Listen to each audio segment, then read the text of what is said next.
అక్రమ సంపాదనకు అలవాటు పడి నిషేధిత మత్తు పదార్థం అల్ఫాజోలంను తయారు చేసి అమ్ముతూ గత సంవత్సరం పట్టుబడిన మునగాల కిరణ్ కుమార్ అనే నిందితుణ్ణి అక్రమాస్తులు జప్తు చేసింది ప్రభుత్వానికి హ్యాండ్ ఓవర్ చేసినట్టు మేడ్చల్ ఏసీపీ శ్రీనివాసరెడ్డి తెలిపారు.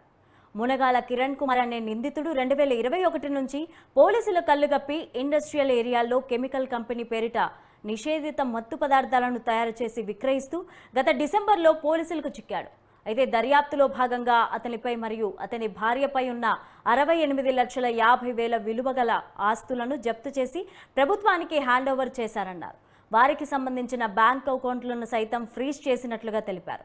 ఎవరైనా అక్రమంగా సంపాదించిన ఆస్తుల వల్ల కానీ ఏదైనా ఫ్యాక్టరీ కోసం కానీ వస్తే చట్ట ప్రకారం ఆస్తులన్నీ ప్రభుత్వ పరం చేస్తామని హెచ్చరించారు.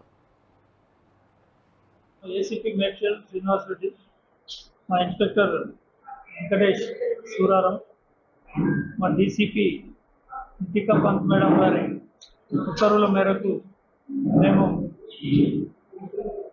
ఇంతకుముందు 3 months బ్యాక్ మునగాల కిరణ్ కుమార్ సన్నా బప్పారావు అనే వ్యక్తి ఏటుగా క్రైమ్ నెంబర్ 299/23లో అరెస్ట్ చేయడం జరిగింది. ఇతడు ఆల్ఫాజోలం తయారు చేస్తూ వివిధ వ్యక్తులకు సప్లై చేస్తూ ఉండగా సమాచారం మేరకు ఇతను పట్టుకోవడం జరిగింది. పట్టుకొని జైలు పంపడం జరిగింది. అతడు ఇంకా జైల్లోనే ఉన్నాడు. ఇదే క్రమంలో అతడు ఈ ఆల్ఫాజోలం అనే డ్రగ్ అమ్మి సంపాదించిన ఆస్తులు ఎన్ని ఉన్నాయని చెప్పి మా దర్యాప్తులో వెరిఫై చేసి అతడు ఈ మధ్యకాలంలో 2023లో అపార్ట్మెంట్ ఒకటి plot number 502 5th floor SL construction Mukunda Nilayam apartment Ammuguda నగరం మల్కాజ్గిరి జిల్లాలో ఒకటి కొనుక్కోవడం జరిగింది.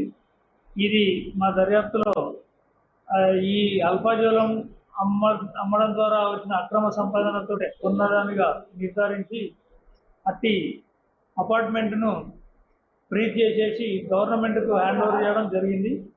ఇది గవర్నమెంట్కు హ్యాండ్ ఓవర్ చేసినట్టుగా నిన్న అతనికి